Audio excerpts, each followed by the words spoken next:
por exemplo.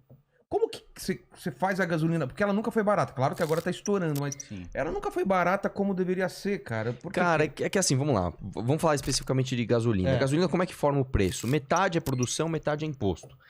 Na metade que é imposto, como que você faz para baixar imposto? Só tem um jeito, você tem que diminuir custo. Você não consegue baixar imposto se você não diminuir custo. Então é tudo isso que a gente fala. É enxugar privilégio da elite do funcionalismo público, é enxugar o número de cargos, é fazer reforma de previdência quando precisa. Essas coisas. Você precisa enxugar o gasto público para que você cobre menos imposto. Na parte da produção, nós temos um agravante, né? O Brasil, e isso é uma mentira do PT, que agora o Bolsonaro tá espalhando que nós somos autossuficientes em petróleo. Nós não somos. Não somos. Porque o que acontece? A história do petróleo aqui é muito complexa, mas a evolução da exploração de petróleo e a evolução do refino do petróleo seguiram caminhos diferentes. E ambos com o monopólio da Petrobras. Então, a exploração do petróleo, ela avançou de uma maneira muito mais rápida do que o refino. Ou seja, a gente começou a fazer ali grandes refinarias de petróleo pesado, que é o petróleo mais fácil de você obter, mas que ele é um petróleo pior. Entendi. E aí a gente avançou na exploração, então a gente começou a pegar petróleo muito bom, só que a nossa refinaria não está pronta para isso. Não é que não dá conta, não consegue, não é número. Merda, cara. Então o que a gente tem que fazer? A gente tem que trocar esse petróleo com o exterior. Quando você troca o petróleo com o exterior, você perde, né? Não é só isso, cara. Você dá o preço vem em dólar. O preço é em dólar. Então, o que acontece? Até no nosso custo de produção, então vamos por duas bolinhas aqui. Tem a bolinha imposto e a bolinha produção. Na bolinha imposto, redução da máquina pública, etc. Na bolinha produção, você tem o fator dólar. Como é que você faz para baixar dólar? Você precisa ter um país que tenha confiabilidade, você tem que ter um país que tenha segurança jurídica, você tem que ter um país que tenha política econômica decente, e é tudo que nós não temos. Nós temos um presidente da república que vira e mexe, ele fala... FSTF aí tá, como é que ele fala? Esticando a corda aí, tá ok? Pronto, aí o dólar, pum. Por que investidor vai ser maluco o suficiente? Fala, pô, eu tô aqui, sei lá, nos Emirados Árabes, sou um trilhardário, vou investir no Brasil. País que, acho que tem... Ou o presidente mandou dar um golpe de Estado, porra, que país bom pra investir. Vou fazer uma fábrica lá. Tudo que eu quero é um lugar estável. Vou botar minha grana lá. Vou colocar meu dinheiro lá. Ele que tá, nesse instante... Você entra no banco, tá o gerente com a arma em cima da mesa e fala, não, coloca o dinheiro aqui. As putas lá... Esse banco é legal. E assim, o nada faz sentido no Brasil. O Não, Brasil... mas só pra terminar esse negócio do petróleo, por que esse lance do refino, por que a gente não evoluiu? Porque muito caro? Não é só isso, porque infelizmente a gente aqui tem o monopólio da Petrobras, você não pode simplesmente concorrer com a Petrobras. E por que você vai ser eficiente se você não tem concorrente? É basicamente isso. Eu tô aqui de boa, ganhando meu salário, financiando a campanha do presidente aqui, no caso do Lula, né? Que vai me manter aqui. Então, eu vou evoluir pra tem um outro ponto da Petrobras também. O monopólio fode alguma coisa ou não daria? Contrário. Não, melhor país. Não, daria, melhor. Quais são as amarras? A amarra é o corporativismo de indicação política da Petrobras, né? Porque aí você perde muito poder. O Estado, o governante perde poder.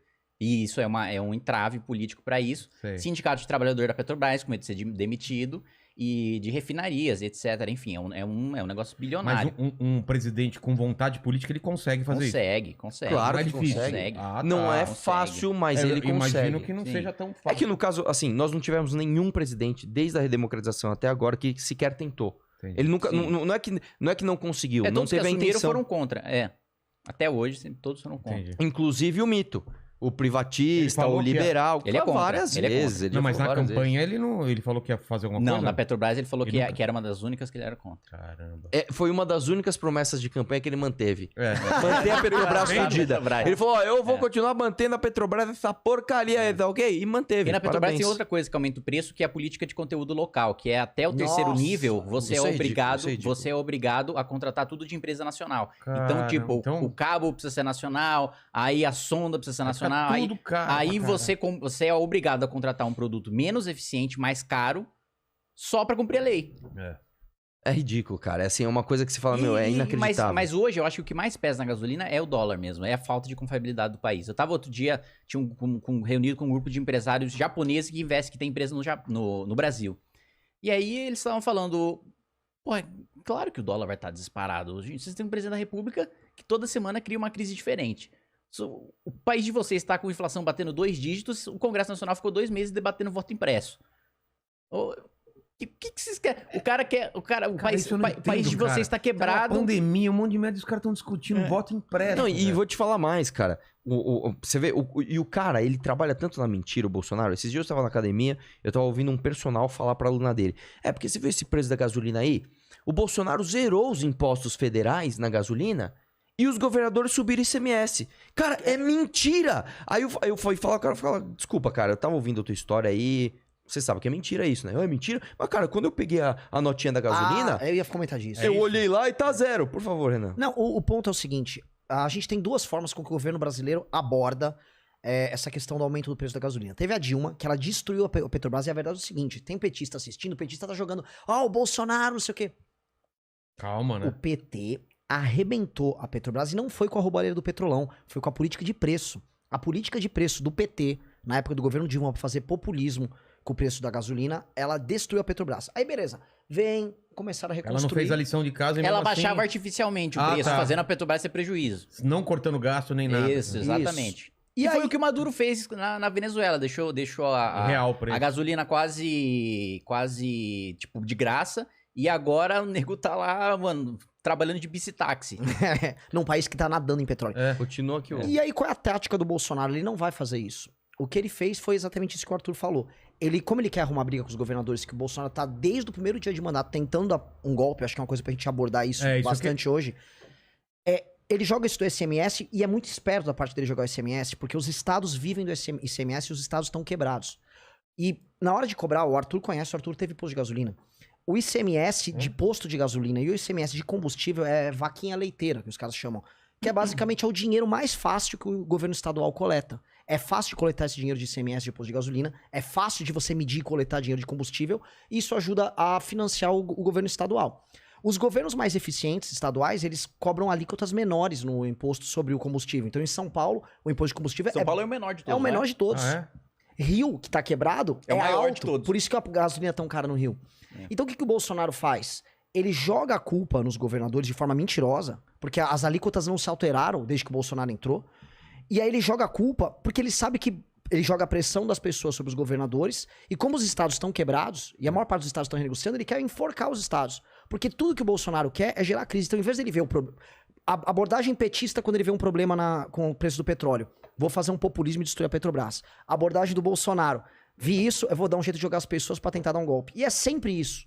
A linha do Bolsonaro é sempre de tentar insuflar as pessoas contra os estados e os municípios. E a linha do PT é, vou fazer um populismo aqui, jogar conta pra todo mundo e fingir que tá tudo bem.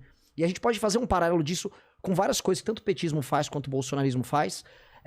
Como construções. Um de um populismo espalhando a conta pra geral e o Brasil quebra depois. E o outro como preciso gerar um conflito. Então a tática do bolsonarismo agora é essa. É o que o Arthur viu na academia, é o que eu vi ontem pegando um Uber no Rio de Janeiro. O cara, não, mas porra, olha lá, olha a notinha do combustível, não sei o quê. Tá, meu irmão, a alíquota do ICMS era a mesma quando não tinha o Bolsonaro e o preço não era esse. Não, mas... E outra coisa que as pessoas esquecem, desculpa, na nota ela sai o ICMS, mas não sai muitos impostos que estão de substituição. Por exemplo? Por exemplo, impostos federais. Ali você não tem ali uma relação. Porque, por exemplo, quando você... Isso é uma coisa que é outra coisa que tem no Brasil, que é só no Brasil.